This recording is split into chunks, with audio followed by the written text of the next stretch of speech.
เอาค่ะน้องเขาต้องเสียงค่ะเนาะวิดีโอตัวใหม่ค่ะเนาะตัวนี้ค่ะออกเสียงว่าตัวนี้ค่ะพืชออกเสียงว่าพืชค่ะเนาะน้องๆเขาจ่องหันครับเพราะว่าอันนี้เป็นตัวเสียงเตี่ยมครึ่งกำน้ำครึ่งกำน้ำเตี่ยวเสียงจำเตยยกก็จำนานนะน้องนะเพราะเหมือนเจังว่าตัวแพทมันเป็นตัวเสียงสูงเสียงกลางใกล้ออกเสียงยักค่ะเพราะว่าอันตั้งนามันเป็นอันเจอตัวเสียงเตี่ยมนะอันนี้ออกเสียงว่าผักค่ะอันนี้ออกเสียงว่าที่ค่ะอันนี้ออกเสียงว่านี่ค่ะอันนี้ออกเสียงว่าโยมตัวนี้ออกเสียงว่าบอใบไม้ก็ออกเสียงว่าบอค่ะรออีริตัวนี้ออกเสียงว่าโภคค่ะบริโภคในบ้านเรานอกจากพืชผักสวนครัวที่เราคุ้นเคยกันยักจังนะไม่ว่าจะเป็นกะเพราคะน้ากะหล่ำผักกาดและอื่นๆ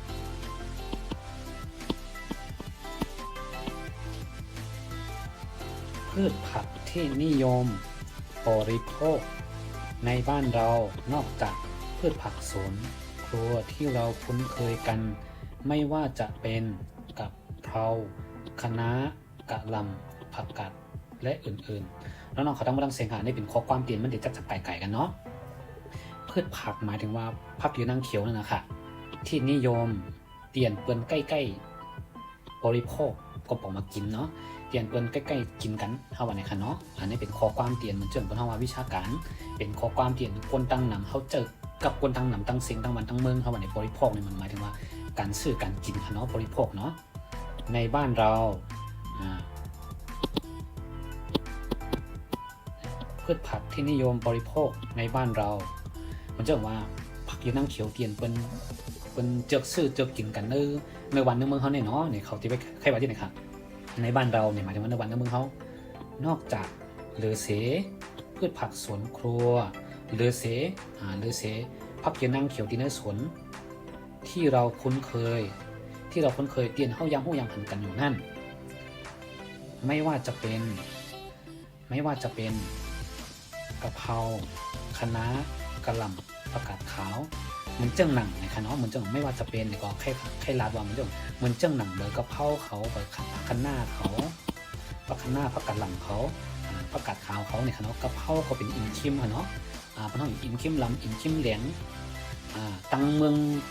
น้องๆเขาที่ห้องซื้อโอ้ค่ะอันที่ตั้งเมืองอันเขาขายอยู่ได้เพราะว่าอิมคิมนี่ซ้ำเป็นอิมคิมทั้งเมี่ยงค่ะเนาะอิมคิมนี่ที่เสิร์ฟหน่อโกค่ะอันนั้นความไทยเขามาใบแมงลักเนี่ยค่ะเนาะเพราะว่าใบกะเพราเนี่ยตั้งเมืองเขาซ้ำที่ห้องอิมคิมลำค่ะอิมคิมขาวเนี่ยค่ะเนาะมันจะมีอิมคิมลำห้องมันอิมคิมลำเนี่ยค่ะตั้งเมืองเขาเนาะก็หนาว่าเมืองหรือห้องอย่างก็ยาวค่ะพ่อครูเจ้าใบกะเพราเป็นห้องเนี่ยก็เอากระนานกับพ่อค่ะเนาะอย่าไปเถียงกันนะพอเราคะน้าค่ะเนาะผักคะน้าเนี่ยค่ะเนาะผักคะน้าก็เป็นผักกาดเมี่ยวนึงค่ะหัวกำไตเนี่ยว่าจื่อเตะๆกับหัวน้ำมันเจอว่าครูสอนได้ก็ยามหันมากก็ห้องมาเป็นผักคะน้าเนี่ยก็เป็นความไทยไว้ค่ะเนาะยกกะหล่ำเตะก็อันนี้ได้ยามมีนำค่ะกะหล่ำนี่เป็นผักกาดปีผักกาดขาวก็เป็นผักกาดยอสีขาวค่ะ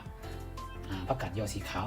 ตั้งเมืองในเมืองห้องพักเมี่ยวเหมือนกันค่ะเนาะเพราะว่าบางเมืองเนี่ยก็ยามหันในปองในก็ห้องกว่าจำความคนไทยก็อะไรอยู่ค่ะค่ะเนาะเพราะว่าอันตัวนี้ค่ะเครื่องหมายอันในเลขอื่นๆเนี่ยก็มันเจอว่าเจ้าไนนี่ค่ะมันจะมีกับแทงตั้งน้ำในนั่นขนาดเนาะตัวนี้เนาะเอาค่ะน้องๆเอาค่ะ